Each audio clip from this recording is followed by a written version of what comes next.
नमस्कार, स्वागत है आपका इंडिया न्यूज में। मैं हूं आपके साथ रथ राकेश टंडन और आप देख रहे हैं देश का सवाल। आज देश का सवाल में बात होगी पश्चिम बंगाल की। पश्चिम बंगाल हमेशा खबरों में रहता है, लेकिन इस बार ज्यादा खबरों में। क्यों है खबरों में? पंचायती राज यानी ग्राउंड का चुनाव है और इस चुनाव में इतनी मारामारी है, इतना खून बहा है कि आप सोच के मजबूर हो जाएंगे कि आखिर इस चुनाव में ऐसा क्या है। दरअसल टीएमसी 2024 के लिए मन बना चुकी है कि वो सीट्स लूज नहीं करना चाहती, इसलिए जो ग्राउंड लेवल पर वर्कर्स है और ग्राउंड लेवल का चुनाव है उसमें वो लड़ रही है। लिहाजा लड़ किससे रही? लड़ रही है कांग्रेस पार्टी से, लड़ रही है भारतीय जनता पार्टी से, लड़ रही है लेफ्ट पार्टी से। लगभग जो आंकड़ा है वो कहता है कि 15 लोगों की मौत हो गई है। जो वहां से विजुअल्स आ रहे हैं, जो तस्वीरें आ रही हैं, वो आपको विचलित कर सकते हैं।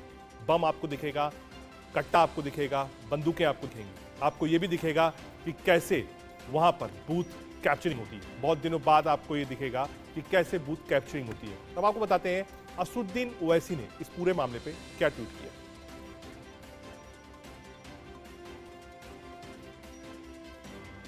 आप देख रहे हैं ये अवसरवादी धर्मनिरपेक्षता के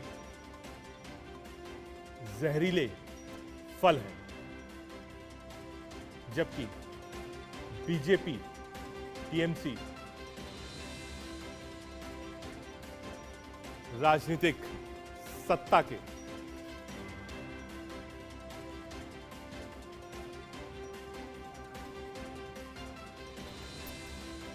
यानी एक तरीके से ओवैसी साहब ने निशाना साधा है। कल बीजेपी ने भी प्रेस कॉन्फ्रेंस करी थी और कांग्रेस में भी खड़गे साहब ने कहा है कि हिंसा ठीक नहीं है। विपक्ष कैसे देखता है इसको? आखिर वहां जिम्मेदार कौन है? लॉ एंड ऑर्डर का जो मसला होता है वो स्टेट का होता है।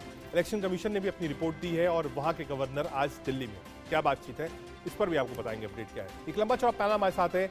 हमारे साथ doctor PK Agarwal, former additional chief secretary Paschim Bangal सरकार के रहे हैं, वो हमारे साथ जुड़ रहे हैं। हमारे साथ मनोज यादव जी, भारतीय जनता पार्टी के प्रवक्ता, जुड़ रहे हैं। साथ ही साथ प्रीतम कर्माकर, कांग्रेस प्रवक्ता, हमारे साथ हैं। प्रोफेसर मनोजीत मंडल, टीएमसी से हमारे साथ हैं। और राज बिहारी सर, जिन्होंने 4 किताबें लिखी हैं बंगाल हिंसा को लेकर, वो भी हमारे साथ जुड़ रहे हैं।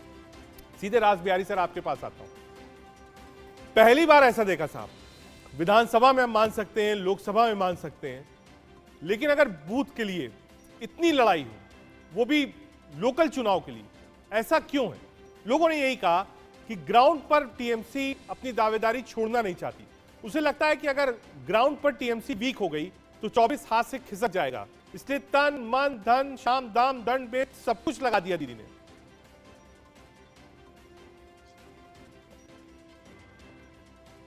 राज बिहारी जी। नहीं, देखिए, ये पहली बार नहीं हुआ है, बल्कि आप इसको ऐसे मान सकते हैं कि 1978 में पहला पंचायत चुनाव हुआ था। उसके बाद में जितने भी पंचायत चुनाव हुए हैं उनमें लगातार हिंसा हुई है। अब खास तौर पर अगर हम बात करें 2003 के पंचायत चुनाव की, 2008 की, 2013 की, 2018 की, हर पंचायत चुनाव में भयंकर हिंसा हुई है। बड़े पैमाने पर लोग मारे गए हैं। चुनाव से पहले भी लोग मारे गए हैं, चुनाव के बाद भी लोग मारे गए, मतदान के दौरान तो लगातार मारे ही जा रहे हैं। लेकिन इसमें सबसे बड़ी बात यह है कि ये दरअसल पंचायत चुनाव जो है, ये सत्ता के साथ साथ अपनी जो जनाधार है, जनाधार को बनाने के लिए आपको जो लोग चाहिए तो वो कैसे तैयार होंगे? तो उसमें पंचायत के माध्यम से तो जो काम होते ही हैं वो तो शामिल है, लेकिन जो भी अवैध काम होते हैं उन पर किसकी दादागिरी चलेगी, कौन रंगदारी वसूलेगा, कौन अवैध रेत कोला का अवैध व्यापार में इसकी ज्यादा हिस्सेदारी होगी। बहुत सारे ऐसे काम है पश्चिम बंगाल में जो किसी और अन्य राज्य में नहीं है इस तरह के माहौल। तो पंचायत के माध्यम से वो सत्तारूढ़ पार्टी अपना कैडर तैयार करती है और वो कैडर जो है वो दहशत फैलाने के लिए अवैध हथियार, बम, जाली नोट और बहुत सारे ऐसे काम हैं तो सत्तारूढ़ पार्टी वहां पर करती रही है। और ये पहली बार नहीं हुआ है। कांग्रेस के समय ठीक है, पंचायत चुनाव में हिंसा नहीं थी, लेकिन वो हिंसा विधानसभा चुनाव में होती थी। वाम मोर्चा सरकार आई तो विधानसभा में हिंसा, लोकसभा में हिंसा, पंचायत में हिंसा। और अब ममता बनर्जी की सरकार है, कोई ऐसा चुनाव नहीं है, अगर कोई स्कूल कॉलेज का चुनाव हो उसमें भी हिंसा होती है, उसमें भी गोलियां चलती हैं। फुटबॉल क्लब का चुनाव हो वहां भी खूब गुंडई होती है। नहीं, तो ये तो लेकिन इसका बंगाल की जिम्मेदार नीति कौन बनी है? हुई दास बिहारी साहब, आपने 4 किताबें लिखी हैं, तो मैं मानता हूं आपने बहुत ट्रेवल किया होगा, लोगों से बातचीत करी होगी। इसका निष्कर्ष क्या था? ये हिंसा हमने लेफ्ट के समय में देखी थी, तो क्या ये कहा जाए Mamata is the new left for the cadre in Kolkata? देखिए, ममता बनर्जी ने जो वाम मोर्चा का शासन था उसमें जो जनता पे अत्याचार था, हिंसा थी, गुंडागर्दी थी और बहुत सारे ऐसे कारण थे जिसका ममता बनर्जी ने बहुत विरोध किया था। ममता बनर्जी ने वाम मोर्चा से मुकाबले के लिए बीजेपी साथ मिलाया और जो भी चुनाव हुआ उसमें ममता बनर्जी खुद ये मांग करती थी कि राष्ट्रपति शासन लगा दिया जाए। अब ये हालत, अब भी ऐसे हालत है, अब भारतीय जनता पार्टी मांग कर रही है, दूसरे दल मांग कर रहे हैं, लेकिन ये सब जो होता है ये सत्ता में बने रहने के लिए। ठीक है, आ रहा हूं। मनोज यादव जी है हमारे साथ भारतीय जनता पार्टी की तरफ से, आ रहा हूं दास बिहारी जी। मनोज जी, बंगाल की स्थिति पर आपकी राय क्या है? पहला, दीदी बार बार यही आरोप लगाती है कि जब जब चुनाव होता है बीजेपी स्टेट को डिस्टर्ब करती है और बाहर से गुंडों को बुलाती है, जिसका नतीजा और तस्वीरें ज्यादा शायद मुझे लगता है बयान कर रही हैं हमारे बगल में। मनोज जी,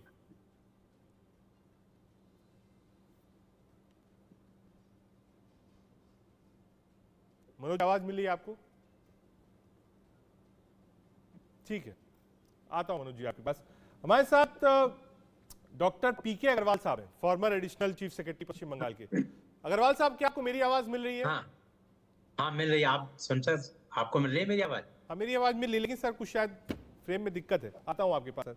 हमारे साथ प्रोफेसर मनोजीत मंडल साहब भी हैं टीएमसी से। मंडल साहब, आप ये कहना कि साहब ये जो तस्वीरें हैं इसकी जिम्मेदार टीएमसी सरकार नहीं है, ये भी कहीं ना कहीं गलत होगा, क्योंकि जो फेडरल स्ट्रक्चर है वो इस बात को कहता है कि लॉ एंड ऑर्डर स्टेट का सब्जेक्ट है, सेंटर का नहीं है। मंडल साहब, फिक्स द ऑडियो ठीक कीजिए, बहुत आवाज आ रही है ऑडियो पर। आप सुन सकते हो मेरे को? हाँ, सुन सकता हूं सर। बहुत सर आवाज आ रही है। देखिए, लगातार आप अगर पिछले 1 महीने से देखोगे तो ये ऑपोजिशन यहाँ पर उनका एजेंडा क्या ताल्लुका था उनका इलेक्शन के बारे में। आप अगर ये देखोगे लगातार 1 महीने में ये लोग सिर्फ हिंसा और हिंसा, सेंट्रल फोर्सेस, कहां पर हम विरोध करेंगे, मारेंगे, पलटा मारेंगे, इस तरह का बर्ताव बंगाल में था पिछले 1 महीने में। एक भी अपोजिशन पार्टी जो 3-4 एक साथ हो गए, बीजेपी, कांग्रेस, सीपीआई में और एक छोटा मोटा आईएसए, एक भी पॉलिटिकल पार्टी डेवलपमेंट के कुछ बात नहीं किया, चाहे वो 100 डेज वॉक हो, जल हो, बिजली हो, पानी हो, सड़क हो, कुछ नहीं, एक बार भी नहीं। ये लगातार हिंसा के बारे में बात करके ये प्रमाण करना चाहते थे कि बंगाल में हिंसा हो रही है। और जब हिंसा हुई, आप देखिए सबसे ज्यादा घायल हुए, मौत हुआ हमारे पार्टी के सदस्य, 27 में से 18, अभी आज 2 का मौत हो गया है। एक हमारा पार्टी सदस्य जो प्रेसिडेंट भी है तमलुक में, इस मिदनापुर में, जहां से शुभेंदु अधिकारी आते हैं, वहां उनको मारा गया, अभी अस्पताल में है, वो भर्ती है, वो मौत के साथ लड़ाई लड़ रही है। तो हम है रिसीविंग एंड पे और आप उल्टा दोष रहे हो हम स्टेट गवर्नमेंट को। मंडल साहब, मैं इसलिए इस बात को कह रहा था, मैं मान गया, मैं आपके तर्क को बिल्कुल नहीं काट रहा। मैं ही कह रहा हूं साहब, पुलिस तो आपके पास है, डीएम साहब, एसपी साहब तो आपके पास है। पुलिस अभी इलेक्शन कमीशन के अंडर काम करती है, ये आपको पता है। और अगर अभी जो वायलेंट, जो हिंसा होगा, उसी के लिए आप स्टेट को जिम्मेदार ठहरोगे, तो मणिपुर में जो हो रही है पिछले 2 महीने से, मनोज जी रिप्लाई कर दीजिए। करना चाहिए था। कह रहे साहब जब चुनाव है हमारे पास नहीं है। अरे आप सुनिए, मणिपुर से आप भाग जाओगे। आ रहा हूँ, सुन लिया सर, मणिपुर ऐड कर दे रहा हूँ आपके लिए, मणिपुर ऐड कर दे रहा हूँ, पश्चिम बंगाल के साथ मणिपुर ऐड कर दे रहा हूँ सर। आपने जो सवाल पूछा है उसमें ऐड कर दे रहा हूँ। जो आपने एक आरोप लगाया है सर, मेरी बात तो सुन लीजिए। अपने मंत्री का घर रोक नहीं सकता। मंडल साहब, मैंने आपकी बात ले ली, आपने जो पॉइंट दिया मैंने पॉइंट ले लिया मंडल साहब आपका। आप कह रहे हैं बंगाल की भी हालत ऐसी है, मणिपुर की भी हालत ऐसी है, यही कह रहे हैं ना आप? तो मणिपुर में, अरे आप पहले बात बोल दीजिए ना, कि मणिपुर में जो हो रही है उनके लिए जिम्मेदार है सेंट्रल फोर्स और बीजेपी, सेंट्रल गवर्नमेंट बीजेपी। बोल दीजिए, आप मान लेंगे बंगाल में जो हो रही है इसके लिए स्टेट गवर्नमेंट, स्टेट पुलिस जिम्मेदार है। पहले ठीक आप है। ये बोलिए। ठीक है, मैंने आपकी बात ली सर। रजत जी, आपने एक सवाल उठाया है, आपने एक सवाल उठाया है, आपने कहा साहब मणिपुर में क्या हो रहा है। मैंने आपसे बंगाल में सवाल पूछा, मणिपुर में। ठीक है, मैं आपकी बात लेता हूं, बिल्कुल मैं आपकी बात लेता हूं। मनोज जी एक बार रिप्लाई कर दीजिए। पहला उन्होंने कहा है जब जब चुनाव होता है बीजेपी स्टेट को डिस्टर्ब करती है अपने फायदे के लिए, पहला। दूसरा, उन्होंने उस पर ऐड किया है मंडल साहब ने, उन्होंने कहा है कि साहब आप मणिपुर का एग्जाम्पल क्यों नहीं लेते, मणिपुर में क्या हो रहा है। मनोज यादव जी, मणिपुर का बात नहीं कर सकते बोले क्योंकि बाहर है, महाराष्ट्र देश की बाहर है, रजत जी, जब इनको आप शांत सरकार कराइए। खरीद लेते हो, जल खरीद लेते हो, बात नहीं कर सकेंगे। ये किस तरह का लॉजिक है भाई, समझा दे। ये यहाँ डिबेट के अंदर भी बम बंदूक मंडल चलाएंगे साहब, क्या? मैं थोड़ा पेशेंस, आपने जो पॉइंट कहे मैंने वही पॉइंट बीजेपी के प्रवक्ता से पूछे, जैसे उन्होंने आपको सुना था, आपने सवाल उठाया। रजत जी, मैं आपसे रिक्वेस्ट करूंगा कि आप भी एक बार सुनिएगा, अगर अरे आप आप सेटिस्फाई बीजेपी ना में हो देख नहीं सकता हूं, उनकी आप बात हमें जब दिखाइए। पूरी हो जाए तो आप दोबारा सवाल उठा दीजिएगा। मनोज जी रिप्लाई किसी करिए। को भी देख नहीं सकता हूँ, आपको भी ना कि दीजिए को कैसे पता चलेगा मेरे को। रजत जी, ऐसा है कि आप देखिए कि माँ माटी मानुस की बात करने वाले किस तरह से माँ वहां पर त्राहिमाम कर रही है, वहां की माटी किस तरह से रक्त रंजित हो गई है, और मानुस मानुस किस तरह से पत्थर लेकर हाथ के अंदर किस तरह से एक सरकारी मशीनरी का हिस्सा बन गया है, और किस तरह से आमार सोनार बंगला की जहां बात होती थी जिसको भद्र लोग कहा जाता था, उसको इन्होंने बम बंदूक के आतंक के अंदर फेंक दिया है, और एक रक्त चरित्र किस तरह से सबके सामने दिखाई दे रहा है।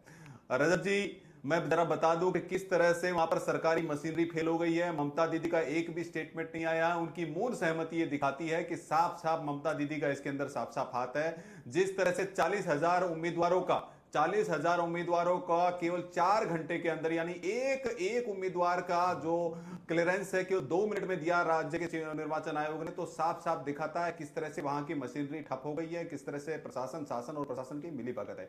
और रजत जी, मैं बताऊं कि किस तरह से इनके आंकड़े में गिना देता हूं कि क्या क्या हो रहा है, ये मैं बताता हूं। वीरभूम के अंदर 90% सीटें हैं वो निर्विरोध जीती गई हैं। उसका एक ही रीजन है कि जो सामने वाला पक्ष है उसको दबाया गया, डराया गया, कुचला गया। और उसके बाद बंगाल में भाजपा ने 63 उम्मीदवार निर्विरोध जीते हैं, कांग्रेस के 40, सीपीएम के केवल 36 उम्मीदवार निर्विरोध जीते हैं, लेकिन ममता दीदी के 8,874 उम्मीदवार केवल और केवल निर्विरोध जीत गए हैं। अगर हम इन आंकड़ों के सारे आंकड़ों की बात करें तो 58,692 में से 20,000 यानी 34% सीटों पर फैसला निर्विरोध हुआ। उसका एक ही कारण है कि बम बंदूक से डरा करके किस तरह से उम्मीदवारों को डराया गया है, उनके घरों को जलाया जा रहा है, किस तरह से 30 से 40 लोगों की राजनीतिक हत्याएं हो गई है। और मैं एनसीआरबी का एक डेटा पढ़ के बताता हूं, एनसीआरबी का डेटा पढ़ के बता रहा हूं कि किस तरह से यहां पर आतंक चल रहा है, किस तरह से पॉलिटिकल किलिंग हो रही है। वेस्ट बंगाल के अंदर ये 2021 का डेटा है, सबसे ज्यादा राजनीतिक हत्याएं कहीं हुई है तो पश्चिम बंगाल में हुई है, 161 राजनीतिक हत्याएं हुई है। उसके बाद बिहार का नंबर आता है 156। तो रजत जी कि किस तरह से बंगाल को, भद्र लोग को किस तरह से आतंक की गोद में झोंक दिया है, ये ममता दीदी की विफलता है, ममता दीदी की मौन सहमति है, इसीलिए आज तक कोई वो नहीं आया। लेकिन मेरे 2-3 सवाल है रजत जी। पहला सवाल मेरा, लोकतंत्र के चैंपियन है जो विदेशी धरती पर जाकर के चिल्लाते हैं लोकतंत्र खतरे में, लोकतंत्र खतरे में, वो लोकतंत्र के चैंपियन राहुल गांधी, प्रियंका वाड्रा, सोनिया गांधी, कांग्रेस पार्टी मौन क्यों है? वो लिबरल गैंग जो बार बार भाजपा शासित राज्यों में अगर इस तरह की घटना होती तो वो मौन क्यों है? दूसरा मेरा सवाल यह है कि जिस तरह से राज्य निर्वाचन आयोग ने, जब न्यायालय ने हस्तक्षेप किया तो अर्धसैनिक बलों को वहां पर लगाने का काम था, तो राज्य निर्वाचन आयोग ने आखिर क्यों ममता दीदी के सामने घुटने टेके और अर्धसैनिक बलों को डेप्यूट क्यों नहीं किया ठीक जगह से, जिस वजह से वहां पर हिंसा और बढ़ गई? तीसरा सवाल मैं पूछता हूं कि कानून की जिम्मेदारी किसकी होती है? कानून व्यवस्था की जिम्मेदारी? या चीखने से और चिल्लाने से कुछ नहीं होगा। मुझे बताइए, कानून व्यवस्था की जिम्मेदारी राज्य सरकार की है क्या? अगर आपसे नहीं चल रहा है तो राज्य सरकार को इनको इस्तीफा देना चाहिए। और रजत जी, एक विषय और भी है, आपने देखा होगा कि 2011 से पहले ममता दीदी ने कहा था कि मैं प्रतिशोध की राजनीति नहीं करूंगी, लेकिन आपने देखा कि कांग्रेस पार्टी जो 1970 आ रहा हूं मनोज जी, ठीक है, 2-3 पॉइंट्स आपने दिए हैं, मैं टीएमसी के प्रवक्ता उनके पास जाऊं, लेकिन उससे पहले doctor PK Agarwal, formal additional chief secretary Paschim Bangal के हमारे साथ हैं। अग्रवाल साहब, क्या आपको ऑडियो मिला? हाँ, मिल रहा मुझे, आपको ऑडियो मिल रहा है। ठीक है सर, आपने भी महकमे को इतने समय तक सर्व किया है। आज दिक्कत क्या है पश्चिम बंगाल? ये जो तस्वीरें हम देख रहे हैं हिंसा की, और हर चुनाव में देख रहे हैं, ये कौन सी मशीनरी है जो फेल हो जाती है चुनाव आते समय? ये क्या हो रहा है बंगाल में कि हर 10 दिन 15 दिन में वहां से बम और बंदूक ही दिखाई पड़ती है? क्या दिक्कत हो गई साहब बंगाल में? वास्तव में वहां पर इतना राजनीतिकरण हो गया है कि प्रत्येक गांव, प्रत्येक परिवार में एक चिन्हित हो गया व्यक्ति किस पार्टी से संबंधित है। तो जब भी कोई चुनाव होता है हाँ। तो दूसरी पार्टी से संबंधित है उस पे आदमी की निगाह रहती है, उसको वो असॉल्ट करना चाहता है कि वो वोट ना दे सकें। तो ये सबसे बड़ा ये हुआ है कि जो इतना राजनीतिक ध्रुवीकरण हुआ है बंगाल में, वो पश्चिम बंगाल में वो बहुत गलत हुआ है। क्योंकि वहां पे हम कहेंगे राजनीति खाना, राजनीति खेलना और राजनीति सोना, सब कुछ राजनीतिक हो गया है, वो नहीं होना चाहिए था। हाँ। दूसरा, जो पश्चिम बंगाल की जो स्थिति है, मैं भी 10 साल जिला में रहा और काफी पंचायत इलेक्शन मैंने कराए, तो मैं देखता हूँ कि वहाँ हिंसा चुनाव में होती है, क्योंकि इस हिंसा को कोई नई बात नहीं है। तो मैं नहीं सोचता हूँ कि ये हिंसा का पूरा राजनीतिक कारण है, क्योंकि गांव में प्रतिद्वंदिता रहती, लोग एक दूसरे से बदला लेते हैं और ये पंचायत चुनाव में बहुत ज्यादा होता है।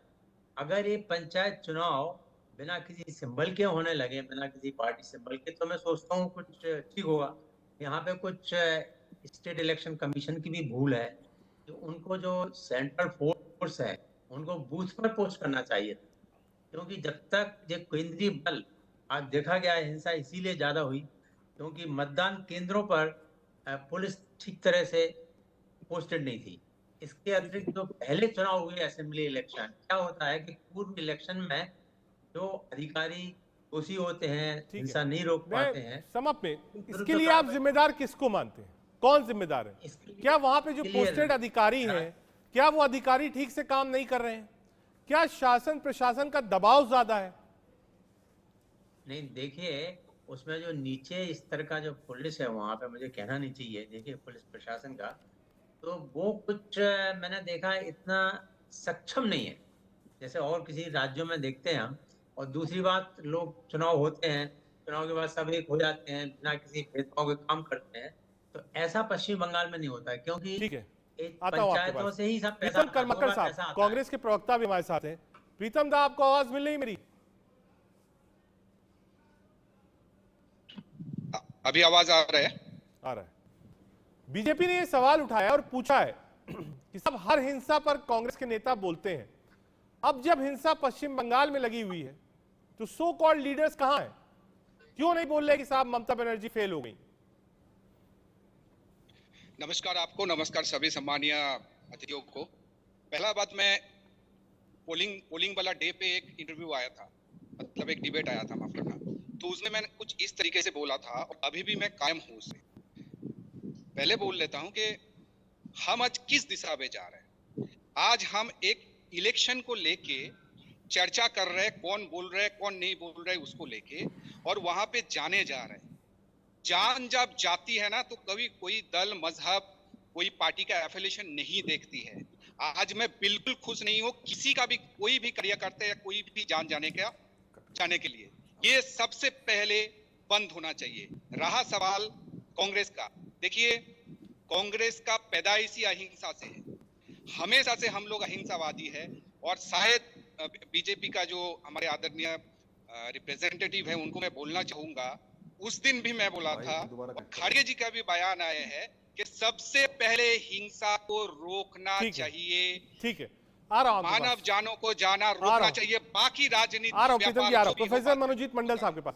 मंडल साहब, मनोज जी हैं, उन्होंने बीजेपी का पक्ष रखा, आपने सुना होगा।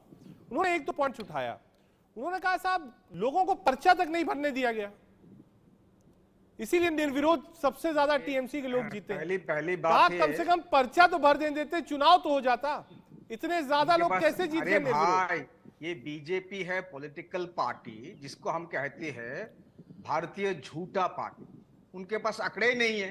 सबसे ज्यादा नॉमिनेशन फाइल किया है ऑपोजिशन ने, आपको पता ही नहीं, 2,31,000 टोटल, सबसे ज्यादा ऑपोजिशन फॉर 72,000 सीट्स। आप देख लीजिए आंकड़े, इनको पता ही नहीं है क्या क्या बोल के चला।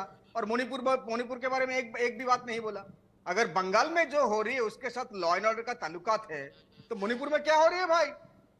उसके बारे में तो सवाल भी पूछना, क्या क्या क्या क्या ये अनटचेबिलिटी है? मणिपुर की देश की बाहर है, महाराष्ट्र में सरकार खरीद लेते हो, उत्तर प्रदेश में दिन दहाड़े पुलिस के जिम्मा लोगों को जान जा जाती है, उनके बारे में हम सवाल नहीं पूछ सकते हैं? सिर्फ बंगाल क्यों भाई? बंगाल से आप जलते क्यों हो इतना? क्योंकि यहाँ पर ममता दी की सरकार चलती है और आप ममता दी से डरते हो। आप अरे क्या है भाई मनोज जी, आप डरते हो ममता? मनोज जी एक बार कंप्लीट कर लें दीजिए। किस तरह से अरे आपको तो मैं नहीं, ये आपका संस्कृति है। मनोज जी एक बार उनको कंप्लीट कर लें दीजिए। दादा आप कंप्लीट करिए, दादा आप कंप्लीट करिए ना, आप कंप्लीट करिए। महाराष्ट्र में सरकार खरीद लेते हो, मध्य प्रदेश में सरकार खरीद लेते हो, यूपी में दिन दहाड़े कत्ल कर देते हो, हरियाणा में लोगों को कत्ल हो जाते हैं, वहां पर माइनिंग स्कैम है, उसके बारे में तो कुछ भी नहीं है भाई। और मणिपुर में तो क्या बोलूं, आपका मंत्री का खुद का घर जल गई, अब कुछ नहीं 200 लोगों की मौत होगी है 2 महीने के अंदर, एक भी ट्वीट प्राइम मिनिस्टर से नहीं है। क्यों भाई? मणिपुर देश की बाहर है, सिर्फ बंगाल में सब हो रही है, सिर्फ बंगाल क्यों? इसलिए बोला बंगाल से आप जलते हो, बंगाल की तरक्की से आप जलते हो। देख लीजिए डेवलपमेंट इंडेक्स आप ही का मिनिस्ट्री का दिया हुआ है, 100 डेज में हम नंबर 1 है। और जो स्कीम्स है आप कॉपी करते हो हमारे स्कीम, बेटी बचाओ बेटी पढ़ाओ, ममता दी का कन्याश्री, जहां जिसका सर्टिफिकेट मिला है यूनाइटेड नेशन से, आप देख लीजिए। आप जलते हो बंगाल से, ममता दी से, बंगाल की जनता से, इसलिए टीवी पर आके झूठ बोलते हो। मैं नहीं कहना चाहता हूं झूठ साहब, लेकिन आप बोलते हो। आप आंकड़े देख लीजिए, सबसे ज्यादा नॉमिनेशन फाइल किए हैं अपोजिशन ने बंगाल में और बीजेपी ने भी। आपको पता ही नहीं तो हम क्या करें भाई? अगर आंकड़ों के बारे में क्रिमिनल, अरे नीतीश प्रामाणिक कौन है? आप जो नीतीश प्रामाणिक जिसका हमने पार्टी से निकाल दिया 4 साल पहले 2018 में, अभी अमित शाह जी के गोद में खिलते हैं, अमित शाह का डिप्टी बन गए, 12 केसेस है उनके खिलाफ, मर्डर, डेकोइटी, ट्रैफिकिंग, क्या नहीं है? कोर्ट से भी समन आए थे। कौन है नीतीश प्रामाणिक भाई? ठीक है, सबसे ज्यादा सबसे बड़ा गुंडा नॉर्थ बंगाल में मनोज जी एक आरोप प्रत्यारोप का दौर है जो चुनाव में लगता है, लेकिन आपसे मैं सवाल, ठीक है दादा मैंने आपके 2-3 पॉइंट्स ले लिए। एक तो मनोज जी उन्होंने कहा कि साहब आप मणिपुर की बात क्यों नहीं करते जब आप बंगाल की करते हो, state law and order subject है तो आप मणिपुर में क्यों नहीं है, पहली आपत्ति दादा की है। दूसरा उन्होंने कहा साहब कहीं सरकार आप तोड़ते हैं, जिन लोगों के ऊपर अपराध रहता है उनको कैबिनेट में जगह मिलती है। मनोज जी देखिए रजत जी, सबसे पहले तो मैं बताऊं कि जिस तरह से कांग्रेस पार्टी ने मौन धारण कर लिया है, किस तरह से लेफ्ट के साथ में उसने वहां पर गठबंधन किया है, इसलिए उन्होंने मौन धारण कर लिया। और अभी ये जो टीएमसी के प्रवक्ता किस तरह से बम बंदूक वाली राजनीति कर रहे हैं, यहाँ पर किस तरह से चीख करके पत्थरबाजी कर रहे हैं, कम से कम पत्थरबाजी बंद कर दीजिए।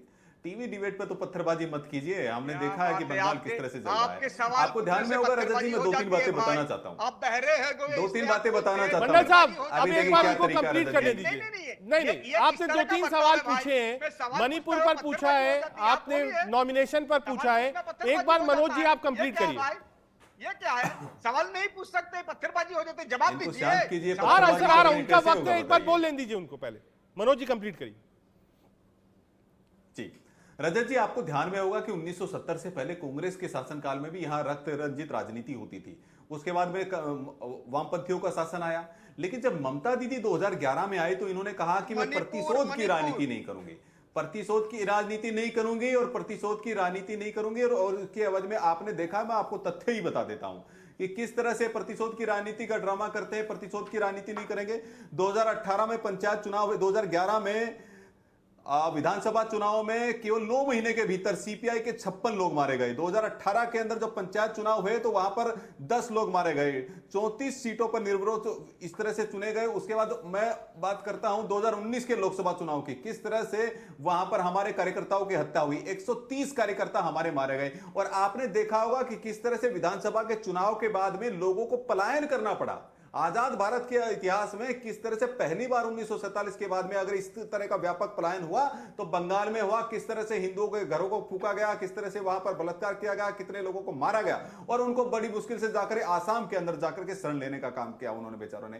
तो मैं पूछता हूं बंगाल के लोग, ममता दीदी से, ममता दीदी आपको पार्थ चटर्जी बड़ी पसंद है क्योंकि वो शिक्षा भर्ती घोटाला करती है। आपको अपना बेटा अभिषेक बनर्जी जो भांजा भतीजा वो बहुत पसंद है क्योंकि कोल घोटाले में फंसा हुआ है। आपको शारदा, नारदा, चिटफंड ये बड़े रास आते हैं। और ममता दीदी तो एक ऐसे व्यक्तित्व की धनी है कि जो बड़ी बड़ी बातें जरूर करती है लेकिन मौन धारण कर लेती है। ना उनको संविधान रास आता है, ना उनको न्यायपालिका में विश्वास है, वो न्यायपालिका के सामने जाकर के धरना देने बैठ जाती है। तो ये ममता दीदी का जो चरित्र है वो सबके सामने आ गया है। और मैं पूछता हूं, ममता दीदी आज तक मौन क्यों है?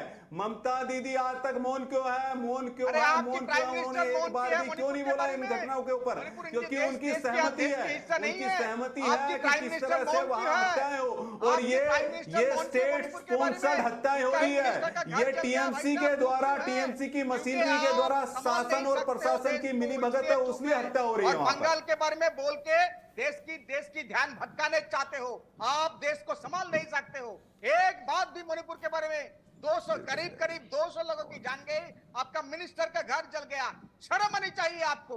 एक भी ट्वीट नहीं है। और यह सवाल पूछते हो तो बमबारी पूछते हो।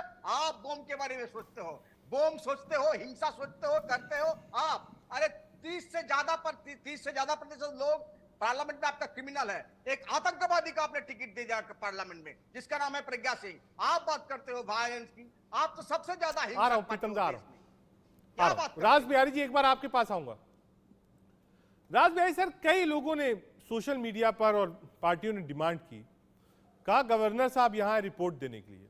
जितनी हिंसा हुई है पिछले के दिनों में और इस बार के पंचायती चुनाव में, क्या ये केस बनता है कि एक बार सेंटर को सोचना चाहिए कि वो हस्तक्षेप करे? क्या ये फिट केस है?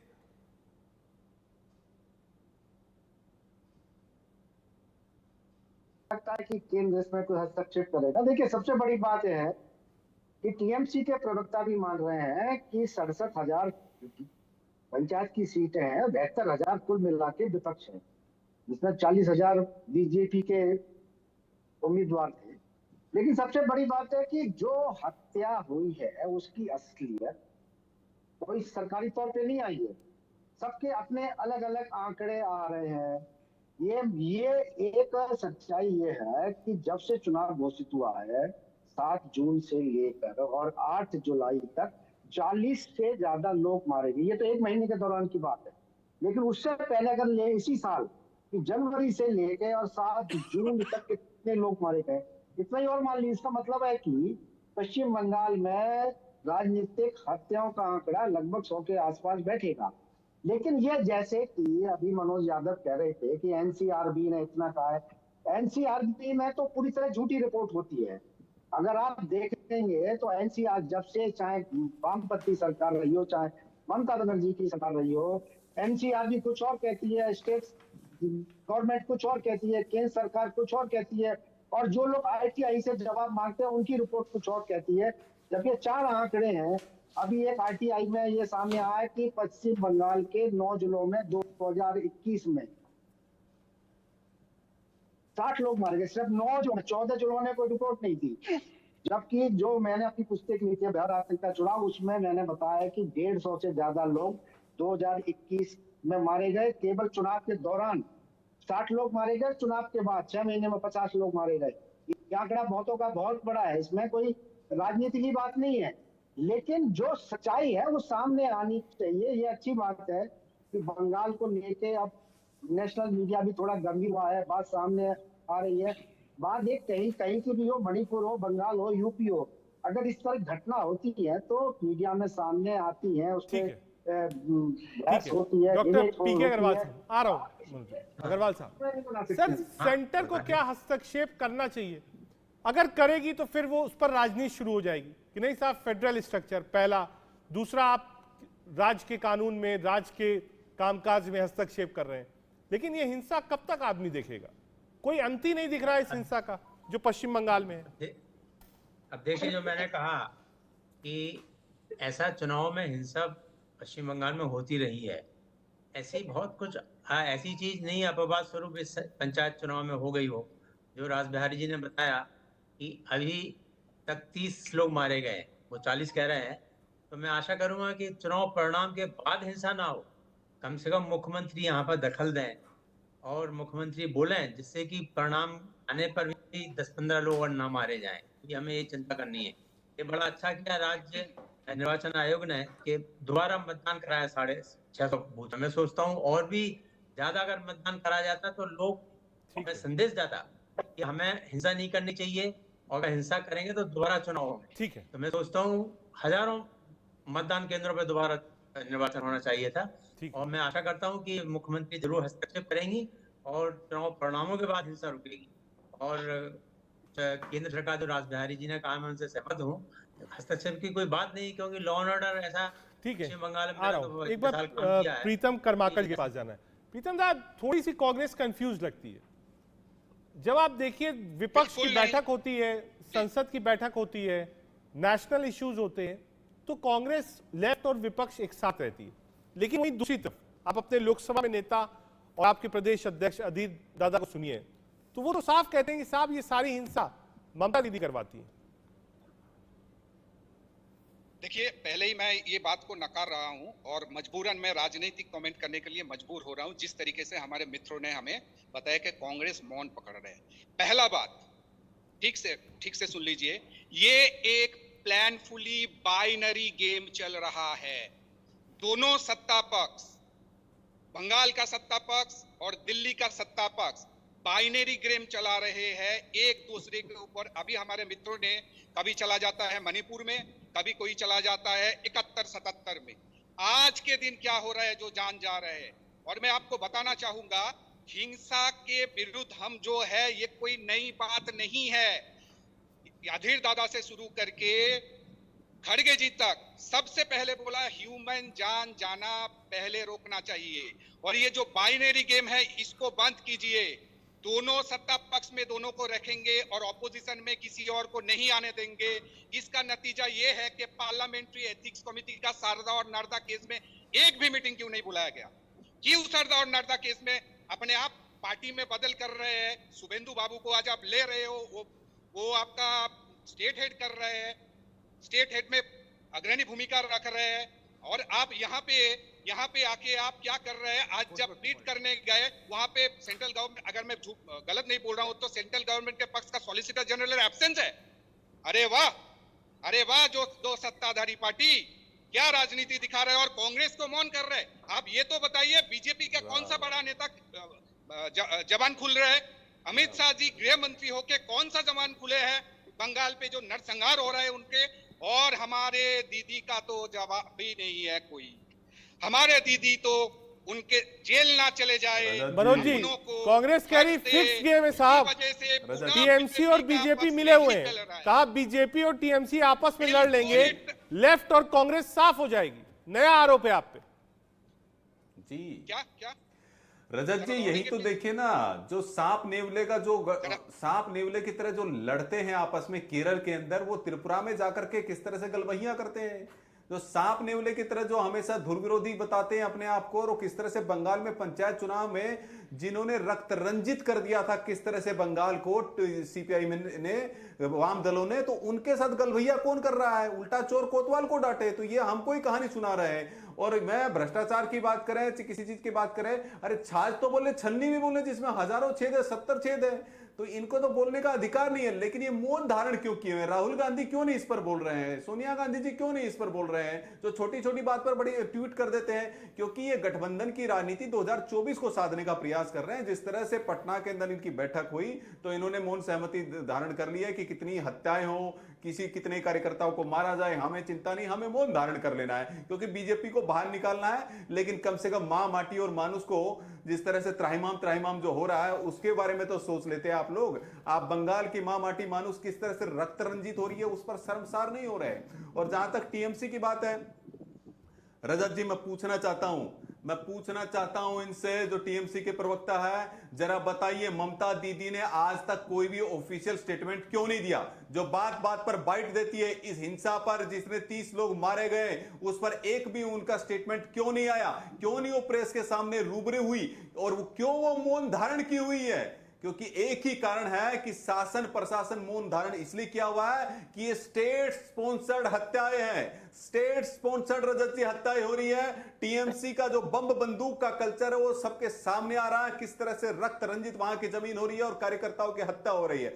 और मैं एक बात स्पष्ट कर देता हूं कि हम जिस तरह से वहां पर हमने जिस तरह से हमारे राज्यपाल ने, अभी गृह मंत्री जी ने उनको एक गृह मंत्रालय ने रिपोर्ट तलब की है, और भारतीय जनता पार्टी ने, माननीय नड्डा जी ने, राष्ट्रीय अध्यक्ष जी ने एक कमेटी गठित की है हिंसा वाले क्षेत्रों में जाने के लिए। रविशंकर प्रसाद जी जो पूर्व केंद्रीय मंत्री हैं, वो उस कमेटी को हेड करेंगे और वहां की पूरी एक रिपोर्ट भी देने वाले हैं। लेकिन यह है कि ये रक्त रंजित जो चरित्र है टीएमसी का, एक कब बंद होगा?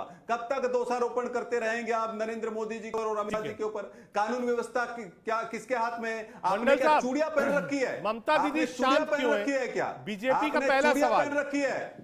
अगर आपके बस की नहीं है, तो त्याग पत्र देना चाहिए ममता दीदी को कि मेरे से इस्तीफा मांग रही है बीजेपी। कह रही साहब ममता दीदी संभाल नहीं पा रही है, कुछ वो बोल नहीं पा रही है, तो इस्तीफा दे दे। बीजेपी की डिमांड, इस्तीफा दे ममता बनर्जी। नहीं, इनके बस की कुछ नहीं है तो इस्तीफा दीजिए। कांग्रेस की जो प्रवक्ता है उनको मैं एक दिखा देता हूँ। राष्ट्रीय स्वयं संघ की जो चिट्ठी 5 जुलाई को लिखी गया थे, क्योंकि बीजेपी ने कांग्रेस और सीपीएम के साथ क्यों समझौता किया है। चिट्ठी जलाधर महतो का है, जो राष्ट्रीय स्वयं सेवक का प्रवक्ता है। तो आप समझौता क्यों किए हो? बीरभूम डिस्ट्रिक्ट के जो सभापति है उनको लिखा गया है चिट्ठी। तो किसके साथ किसका ताल्लुकात आप देख लीजिए। रही बात मौन व्रत, अरे भाई देश के एक हिस्सा जल गई, 200 से ज्यादा लोगों की मौत हो गई, आपके खुद मिनिस्टर के घर जल गए। अरे तू प्राइम मिनिस्टर को क्या हो गया? मौन व्रत क्यों है? अरे रोको अभी आप बंगाल के अंदर 30 लोगों की हत्या क्यों हुई?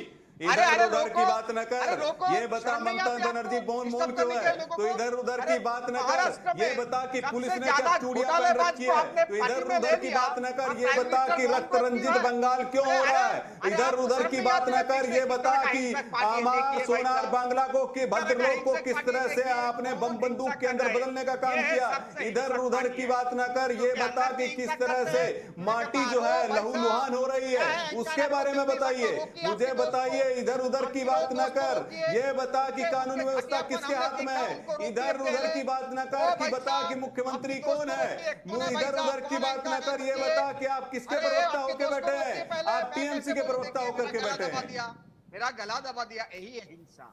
आप हिंसा करते हो स्टूडियो के अंदर भी, स्टूडियो के बाहर भी। आपको मैंने टोका, आप हिंसा करते हैं। सबसे ज्यादा महिलाओं पर अत्याचार एनएचआरसी का डेटा है, ये एनएचआरसी का डेटा है। इस तरह से हिंसा करते हैं बच्चों पर अत्याचार, लोगों को बोलने नहीं देते हैं, लोगों को गला दबा देते हैं। देखिए बंगाल में हो रहा है, कहीं और कहीं नहीं हो रहा है। आपको टोका मैंने एक बार, देश के मैं भी बोल रहा नहीं हो रहा है। मैं पूछना चाहता हूँ, भाजपा की सरकारें 15 राज्यों में किस चुनाव के अंदर इस तरह की हिंसा होती है, जरा बताइए। अभी उत्तर प्रदेश के अंदर चुनाव हुआ, हिंसा हुई, बम बंदूक चला, कितने राजनीतिक कार्यकर्ताओं की हत्या हुई, जरा पूछना चाहता हूं। मनोज जी, एक बार जो आपने 3-4 डिमांड रखी है, आ रहा हूं प्रीतम दा, आ रहा हूं। मनोज जी, जो 3-4 डिमांड्स आपने रखी हैं, चाहे वो इस्तीफे की हो, चाहे वो सेंटर की दखल की हो, एक बार जब मंडल साहब को बोलने दीजिए। मंडल साहब आप बोलिए। देखिए अभी प्रमाण हो गया ना। 5 मिनट तक सुना मेरे दोस्त को, 1 मिनट भी उनको मैंने बोलने नहीं दिया। अरे कब बोलते हैं तो जेल में डाल देते। उत्तर प्रदेश में पंचायत के चुनाव हुए, वहां पर बंदूक चला गया। मनोज जी, एक बार उनका वक्त, एक बार उनको बोलने दीजिए, अपनी बात रख ले, वरना वो कहेंगे मैं बोलने नहीं दे रहा हूँ। मनोज जी, एक बार कंप्लीट। मंडल साहब टू द पॉइंट, 40 सेकंड है, पूरे 40 सेकंड मंडल साहब आप बोलिए, कोई नहीं बोलेगा। मंडल साहब बोलिए। मोटी चमड़ी हो गई है रजत जी, कितनी मोटी चमड़ी हो गई इनकी। मनोज जी, एक बार कंप्लीट कर लें दीजिए। मनोज जी, एक बार उनको कंप्लीट कर लें दीजिए, इनका वक्त है। आपने जो बुनियादी सवाल पूछे, एक बार वो जवाब दे लें। मंडल साहब बोलिए आप। इसी तरह होते हैं भाई साहब। पार्लियामेंट के अंदर बोलेगा तो सस्पेंड कर देते हो, बाहर कोई ट्वीट करेगा तो जेल में डाल देते हो। साकेत गोकुल को दिया, साकेत गोकुल राज्यसभा में जा रही है एमपी होके, मेरा दोस्त, आप देख लीजिए। साकेत गोकुल को जेल में डाल दिया, यहां से वहां से लेके राजस्थान से लेके। ये हिंसक नहीं है? स्टूडियो के अंदर बोलने नहीं देते हो। आपको मैंने सुना 5 मिनट तक, आपकी नॉनसेंस को सुना, एक बार भी नहीं आपको टोका। क्यों टोकते हो? ये हिंसा है। आप लोग हत्या कर रहे हैं, वो नॉनसेंस नहीं है। देखिए आ गया, मैंने बोला था फिर से आएगा। हत्या नहीं है वो। लोगों का सहनशीलता नाम की कोई चीज ही नहीं है। रजत जी, जरा इनसे एक ही सवाल पूछ लीजिए। हमारे मैं पूछ रहा हूँ, उत्तर प्रदेश में बीजेपी की सरकार है, वहाँ नगर पंचायत के चुनाव हुए, कितनी हत्याएं हुई, जरा पूछिए। ये केवल बंगाल में ही क्यों हो रहा है? ये केवल बंगाल में ही क्यों हो रहा है? क्योंकि आपकी स्टेट पूरी मशीनरी लगी हुई है, टीएमसी लगी हुई है। बाइनरी आप दोनों का खत्म हो जाए तो हम भी अरे कुछ कोई बोले बाइनरी नहीं है। आप कहाँ पर हो भाई? प्लीज आप दोनों यहाँ पे भी मेंटेन कर रहे हैं ना, मैं मजबूर हो रहा हूँ थोड़ा बोलने दीजिए दादा, हमें भी थोड़ा बोलने दीजिए। मंडल दादा, प्रोटेस्ट नहीं कांग्रेस कह रही है कि आप क्या लोग बात डिबेट करते हो में भी एक बीजेपी? हो गए। बीजेपी और टीएमसी लड़ाई लड़ रहे हैं, कांग्रेस को बोलने नहीं दे रहे हैं। ये किससे ये जगह पे मिनिस्टर के घर जल गई है। बाइनरी एक तो बात देख लीजिए नहीं अपने किया आप को है। सब अरे वहाँ प्रूव कर रहे महाराष्ट्र हैं। में सबसे घोटालाबाज नेता को ले लिया मनोज आपने दादा, पार्टी थोड़ा हमें में। भी- कोई एक बात भी नहीं है। आ रहा हूं, आप प्रीतम बात दा, आ करते रहा हो हूं। दादा, कुछ हिंसा हमें भी के, बोलने आप बात दीजिए। करते हो करप्शन के। शर्म आनी चाहिए बीजेपी को। Shame on BJP, shame on this झूठा पार्टी। अब थोड़ा मैं आपको लेता हूं, आने अब थोड़ा मैं देखिए, लेता हूं। रजत जी, आप बोल- पार्टी। रजत जी वो लोग अब बोल थोड़ा रहे मैं बोल लेता हैं जिनके निर्देशन में जिनकी पूरी सरकारी मशीनरी हत्याएं करा रही है, वो हमको बोल रहे हैं शर्म आनी चाहिए। भाजपा शासित जितने भी नगर अरे चुनाव सबसे हुए वहां पर ज्यादा कहां पर घोटाला बताइए बात को मुझे आपने बम बंदूक दाल में चला, क्यों लिया? या सुबह जरा तो निकाली बताइए और देखिए, देश थोड़ा के हमें किस तो- कोने में चला। अभी कर्नाटक देखिए, में आपने विधानसभा पहले का बोला चुनाव था, हुआ, सबसे अभी यहाँ घोटाला नगर बात, पंचायत सबसे के देखिए, चुनाव हमें- हुए हमारे यहाँ पर। जगह नहीं मुझे है, जरा आप बताइए जा रहे कहां हैं, पर बम आप बंदूक का बोला था कि नहीं था आपका प्राइम मिनिस्टर। कहां आपसे बम बोल रहा हूं, बंदूक आप चलती है? बोल- लेकिन आप टीएमसी ये के द्वारा घुसा दिया। टीएमसी के एक मिनट, गुंडे प्रीतम दा, मैं आ रहा हूं, सेवा एक मिनट में आ रहा हूं बंदूक आपके पास। चलवाते हैं। प्लीज। एक मिनट में आ रहा हूं, एक बार राज बिहारी जी के पास। राज बिहारी जी, जब तक चुनाव चलता रहेगा फिर एक नया चुनाव आ जाएगा, हिंसा खत्म नहीं हो रही है। अब आपने 4 किताबें लिखी हैं, आपसे कोई पूछे कि इस हिंसा को खत्म करना है तो 40 सेकंड में आप क्या जवाब देंगे? अभी तो बहुत मुश्किल दिखाई दे रहा है, क्योंकि जो जिस तरह से परिस्थितियां बनी हुई हैं, जिस तरह से वहां राजनीतिक दृष्टिकोण बना रखा है सत्तारूढ़ दल ने, बहुत मुश्किल लग रहा है। ठीक है, एक बार प्रीतम दादा के पास जाते हैं। कर्माकर साहब, कर्माकर साहब, देखिए ये क्लियर हो, जो बात मनोज जी ने कही का आइडियोलॉजिकल प्रॉब्लम भी है। आप जिसके साथ बंगाल में हैं उससे केरल में लड़ रहे हैं, पहला। जिसके साथ दिल्ली और पटना में बैठक कर रहे हैं और अब बेंगलोर में करेंगे, उसके खिलाफ बंगाल में लड़ रहे हैं। तो वो थोड़ा आइडियोलॉजिकल प्रॉब्लम की बात कर रहे हैं। जी मैं बताता हूं। पहले मैं बता देता हूं कि मैंने जो बाइनरी वर्जन बोला, ये अपने आप में ये लोग प्रमाण कर दिया कि दोनों ही रहेंगे और किसी को आपको भी अलाउ नहीं कर रहे थे। जो भी है, दूसरा चीज दोगला ये शब्द मैं उठाना नहीं चाहता था, क्योंकि बोले हमारे परम मित्र, तो मैं बोलता हूं, मैं मजबूर हो रहा हूं बोलने में। गोवा में बीफ सेवन करना वो अच्छा हिंदू है, और वही हिंदू जब उत्तर प्रदेश या हिंदू बलय में करे वो गलत है। मणिपुर और नॉर्थ ईस्ट में पोक सेवन करना वो अच्छा हिंदू है, पर वही जो हिंदू वाले में करे वो गलत। तो दोगला नीति किसका है सब जानता है। और मैं टीएमसी को बोलना चाहूंगा, law and order is a state subject. आप पहले जिम्मेदार हो, आपका जिम्मेदारी क्यों जा रहा है? एक भी बड़ा नेता क्यों खुल के नहीं आ रहा है? रिपोल भी आज रिपोल में भी जान गए हैं। तो ये आप पहला जिम्मेदार हो ना, इसको आप नकार नहीं सकते हो। आपका पहला लेवल का लीडर को आने दीजिए, ममता दीदी को आने दीजिए, वक्तव्य रखने बोलिए। बीजेपी को भी मैं बोलता हूं, होम मिनिस्ट्री से भी कोई वक्तव्य दीजिए। नरसंहार हो रहे हैं, इंसान मर रहे हैं। आपका भी दल का जो मर रहे हो वो मेरा भी भाई है, मेरा भी दल का जो मर रहे हो आपका भी है। इसलिए पहले अहिंसा चाहिए। दूसरा बात मैं ये बोलना चाहूंगा कि आइडियोलॉजिकल जो सवाल है, आइडियोलॉजी से हम लोग, मैं रिपीट कर देना चाहता हूं, प्लीज हाईलाइट कर लीजिए। आइडियोलॉजी से ना हम कभी चुके थे ना कभी चुकेंगे, ये राहुल जी भी फिर से बोल दिया है। फिर से गांधी को गांधी ने ही रिपीट कर रहा है कि आइडियोलॉजिकल स्टैंड से हम लोग चुकेंगे नहीं। ठीक है, नेशनल ऑपोजिशन जो ठीक है। है उस पे मनोज जी, डालने क्या का जो होम काम मिनिस्ट्री को करेंगे, इंटरफेयर वहाँ पे करना हम लोग चाहिए? सख्ती से पेश भी जब आएंगे हालत और इतने हिंसा खराब का है, oppose तो करेंगे। एक आप कह रही कि राजनीतिक तौर पर रविशंकर जी जा रहे हैं, ठीक है, वो आपके पार्टी का मामला है, लेकिन क्या सरकारी लेवल पर भी इंटरफेरेंस वहां होना चाहिए अगर इतनी मारकाट हो रही है तो?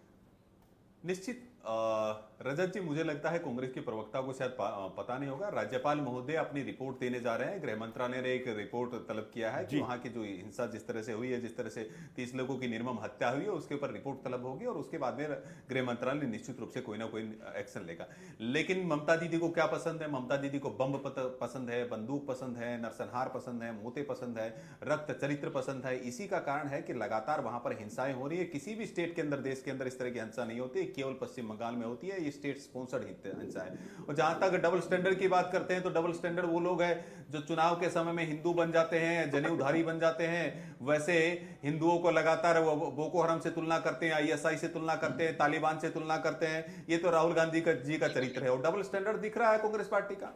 वहां पर विदेशी धरती पर बैठकर बोलते हैं लोकतंत्र खतरे में, यहां पर 30 लोगों की निर्मम हत्या हो जाती है, राहुल गांधी जी मौन धारण कर लेते हैं। ये डबल स्टैंडर्ड नहीं है तो क्या है? यहां किस तरह से वहां पर हाथरस के अंदर पहुंच जाते हैं राहुल गांधी, कैमरा एक्शन बोल करके नाटक करने के लिए, किस तरह से धान की खेती रोपण करने के लिए पहुंच जाते हैं, वहां पर किस तरह से निर्मम हत्याएं हो रही है कार्यकर्ताओं की, तो राहुल गांधी वहां क्यों नहीं जाते? मणिपुर के अंदर वो चले गए और मणिपुर में उनके खिलाफ गो बैक के नारे लगे, लेकिन बंगाल में क्यों नहीं जा रहे हैं? बंगाल में दिखता है कि किस तरह से डबल स्टैंडर्ड की राजनीति करती है कांग्रेस पार्टी। ये दोहरा चरित्र किसका है? दोहरा चरित्र कांग्रेस पार्टी का। मणिपुर में गो बैक के नारे लगने के बावजूद आप जाते हैं, लेकिन किस तरह से आप बंगाल में क्यों नहीं जाते? मैं पूछता हूं ये दोहरा चरित्र किसका है? ये दोहरा चरित्र कांग्रेस पार्टी का, ये दोहरा चरित्र और दोहरा ये संस्कार आपके हैं, ये दोगलापन की राजनीति आप करते हैं, भारतीय जनता पार्टी नहीं करती है। तो दोहरा चरित्र और दोगलेपन की राजनीति करना बंद कीजिए। ये कब तक आप राजनीतिक रोटियां सेकेंगे भाजपा करके? कब तक यहाँ के जो लोग मर रहे हैं उनके बारे में नहीं बोलेंगे? आप कभी इधर गठबंधन, कभी इधर मुंह साध लेते हैं, कभी उधर मुंह साध लेते हैं। मैं पूछना चाहता हूँ राहुल गांधी जी कब जाएंगे? राहुल गांधी जी कब जाएंगे बंगाल के दौरे पर? जिस तरह से वो मणिपुर में गए, मैं पूछना चाहता हूं दोहरे चरित्र वाले राहुल गांधी कब जाएंगे बंगाल के अंदर? जवाब देकर जाइए, जवाब देकर के जाइए। आप कांग्रेस के प्रवक्ता है, जवाब देकर के जाइए कि राहुल गांधी जो दोहरा चरित्र अपनाते हैं वो मणिपुर पहुंच जाते हैं नोटंकी करने के लिए, वो हाथरस में पहुंच जाते हैं, लेकिन बंगाल में क्यों नहीं गए? जरा बताइए बंगाल में क्यों नहीं गए? वो दोहरा चरित्र की बात करते हैं, CPI CPM के साथ में आप गठजोड़ करते हैं, यहाँ पर आप उनके खिलाफ कुछ बोलते हैं। दोहरा चरित्र आपका है, आपकी मिली भगत है, कांग्रेस पार्टी के साथ में आपकी मिली भगत है। पटना के अंदर कौन शामिल हुआ था? गठबंधन की राजनीति करने के लिए कौन शामिल हुआ था? आप शामिल हुए थे, आप गए थे। आ रहा हूं मनोज, एक बार प्रोफेसर मनोजीत मंडल साहब के पास जाना है वापस। आ रहा हूं, 1 मिनट आ रहा हूं, प्रीतम दा आ रहा हूं, मंडल दादा के पास जाना है। मंडल दादा, लोग ये कह रहे हैं ये जो पंचायती चुनाव है ये बेस है टीएमसी का, इसीलिए टीएमसी इसको हारना नहीं चाहती। अगर यहां से फिजा खराब होती है तो 24 का चुनाव सामने खड़ा है। क्या इसीलिए पेशेंस लूज करके डेस्परेशन में ये चीजें सामने आई हैं? क्या बात करते हो भाई? 2-2.5 साल पहले 2020 से इसी तरह का नैरेटिव आपने चलाए थे, क्योंकि इस बार 200 पार बीजेपी के। अरे बंगाल की जनता ममता दी के साथ है, तो आप लोग और बीजेपी क्या करेंगे? आप बताइए। यहाँ पर आके कितना सारा प्राइम मिनिस्टर साहब, होम मिनिस्टर साहब, पूरा दिल्ली पैसेंजर की तरह आए थे 2 साल पहले, ठीक फिर से आ गए, डराकर धमका करके उनके बम। मनोज जी एक बार कंप्लीट कर लेंगे, मैंने आपको पर्याप्त वक्त दिया, एक बार उनको 40 सेकंड दे रही है, वो अपनी बात कह लें। मैंने एक सवाल उनसे पूछा है, एक बार वो जवाब दे लें। मंडल साहब पूरा करिए। लेकिन ये बीजेपी है, मैं क्या दिखा नहीं जा रहा, लेकिन ये बीजेपी है, देख नहीं सकता स्क्रीन में। ये बीजेपी कांग्रेस की प्रवक्ता भी बैठा है, वो भी हमारा विरोध करते हैं बंगाल में, लेकिन इतना डिस्टर्ब मेरे को नहीं करते। देखिए फिर से आ गया, बीजेपी ही डिस्टर्ब करके कि बीजेपी एक कल्चर है, वायलेंस आप बात करते हो, हिंसा की तरफ आपने लिखी है लेट 80s में। अरे you rose to power through हिंसा, थ्रू वायलेंस। बाबरी मस्जिद का नाम भूल गए आप? क्या करते हो हिंसा के बारे में बात? अरे प्रत्यारोप को रोक के हम लोग सब मिलके पंचायत इलेक्शन, आपको मैंने सर्टिफिकेट दिया पहले। अरे देखिए बीजेपी का जो रोग लग गया हुई, बीजेपी का रोग लग गया कांग्रेस को कि यहाँ पर क्या कर रही थी बीजेपी कांग्रेस नहीं कभी नहीं है। क्या कर रही थी? अरे आपका हम लोग सब मिलके हिंसा को जब न्यायालय ने अर्धसैनिक बलों को लगाने का काम किया था उनको सही जगह डेप्यूट क्यों नहीं किया? जहाँ पर अधीर चौधरी राज करता है, केवल बंगाल में ही बम बंदूक की राजनीति क्यों चलती है देश भर में? देश के किसी अच्छा मंडल साहब, ये सवाल बहुत लोग पूछ रहे हैं। जो बोकस वोटिंग की तस्वीरें आई हैं, आपने भी देखा होगा, हमने भी कई बार प्ले किया। ये बोकस वोटिंग की तस्वीरें कहां से आई और ये किसके पक्ष में हो रहा है? पहला। दूसरा, ये जो बम और बंदूक मिल रहे हैं, एनआईए ने भी अभी अरेस्ट किया है, आपके ही नेता को अरेस्ट किया है। तीसरा, मनोज, 1 मिनट आ रहा हूं, प्रीतम दा आ रहा हूं, रुक जाइए, म्यूट कर दिए दादा। तीसरा, एनआईए ने अरेस्ट भी किया आपके नेता को टेररिस्टर्स के साथ 81,000। चौथा, जब पैरामिलिट्री भेजी गई थी, आपने कहा ना साहब चुनाव में हमारे पास नहीं रहता लॉ एंड ऑर्डर, तो पैरामिलिट्री सही जगह पर क्यों नहीं लगाई गई? मंडल दादा, पैरामिलिट्री से पूछिए, वहां उन लोगों ने इनको, उनके पास हाई कोर्ट की ऑर्डर था, फिर भी उन लोगों ने जगह नहीं क्यों? इसे अरे पूछिए, डेप्यूट उनको करने का बोलिए। अधिकार किसको है? अरे आप जब लोकेशन मर्डर कौन होते हो, बताएगा? रजत जी पूछिए इनसे। शुभेंदु अधिकारी से पूछना राज्य की चाहिए पुलिस था उनको। बताएगी कहाँ कहाँ डेप्यूट करना है, कहाँ कहाँ पर ज्यादा समस्या है। पैरामिलिट्री बाहर से आएगी, उसको क्या पता है कहाँ पर समस्या है? देखो, राज्य निर्वाचन क्या आयोग और पता, आपकी मतलब यहाँ पुलिस पर पैरामिलिट्री प्रशासन नहीं है, आपको बताएगी। पता ही नहीं कुछ, आपको कुछ पता अरे नहीं है। डेप्यूट कौन कराएगा? डेप्यूट आपकी पुलिस कराएगी, लोकेशन आपकी पुलिस बताएगी। आपकी लोकेशन कौन बताएगा? अर्चनिक binary block model. Local police बताती है। अरे आप कानून की जानकारी रखिए भाई, इसे यहाँ पर झूठ और लफाजी नहीं देख रहे हैं चलेगी। आपको बाइनरी मॉडल को कंटिन्यू लफाजी नहीं करने का। चलेगी यहाँ पर। कानून व्यवस्था दो आपके आरोप हाथ में है। प्रत्यारोप है। राज्य को ही इसका सुझाव डेप्यूट कोई करने नहीं का अर्चनिक बलों को अधिकार है। देखिए, कहाँ पर होना पता ही नहीं है है। जरा बताइए। अरे क्यों नहीं कराया आपने अर्चनिक बलों को डेप्यूट क्यों नहीं किया? आईजी के अंदर थे। ये कंटेंट ऑफ कोर्ट भी है, तो बीजेपी वाले लोग कोर्ट में क्यों नहीं गए, इसका जवाब दीजिए। कोर्ट जो बोले थे, अरे एक आपने स्टेट कोर्ट में तो गए थे ना, कोर्ट में ही तो अर्चनिक बलों को लगाया ना। ये लोग तो लगा नहीं रहे थे, ये तो न्यायालय नहीं कहा, न्यायालय को हस्तक्षेप करना पड़ा। न्यायालय को हस्तक्षेप करना पड़ा कि राज्य की पुलिस व्यवस्था, प्रशासन व्यवस्था ठप हो गई है, अतरमन्य हो गई है, निष्क्रिय हो गई है वो बताइए। और बम बंदूक का यहाँ पर तांडव चल रहा है। इसीलिए न्यायालय के ही रिकमेंडेशन के ऊपर अर्धसैनिक बलों को लगाया गया। लेकिन उनको लोकेशन कौन देगा, डेप्यूट कौन कराएगा? राज्य निर्वाचन आयोग और यहाँ की लोकल पुलिस कराएगी। क्यों नहीं कराया आपने? क्यों नहीं कराया? क्योंकि आप ठीक है। चाहते नहीं थे, क्योंकि आप चाहते नहीं थे कि हिंसा की शांतिपूर्वक बहुत सारी चुनाव हो जाए। तस्वीरें बंगाल से आप आई हैं। चाहते थे कि डरा कर धमका करके लोगों की कोशिश उम्मीदवारी, यही थी आज हमारी की उम्मीदवारों को समझे, उनके घर पे बैठाया लेकिन जाए। आप डिबेट में भी देख रहे हैं ये 24 की तैयारी है, इसलिए हर पार्टी चाहती है कि उसका बेस मजबूत हो। आप सभी मेहमानों का बहुत शुक्रिया। कोशिश यही थी हमारी कि समझे कि बंगाल में हिंसा क्यों है। ऐसा पहली बात नहीं, पहले भी आप चुनाव देखिए तो बंगाल में हिंसा होती थी, लेकिन आज के दिन और आजकल चुनाव में हिंसा बढ़ चुकी है। लिहाजा आप हमेशा इन चीज़ों को देखिए कि जहां भी हिंसा हो कम से कम आप ट्रैप में मत फंसिए। बंगाल के जो दर्शक हमको देख रहे थे वो कम से कम बहकावे में और गलत खबरों के प्रभाव में ना आए। देश का सवाल में आज के इतना ही। देखते रहिए इंडिया न्यूज़।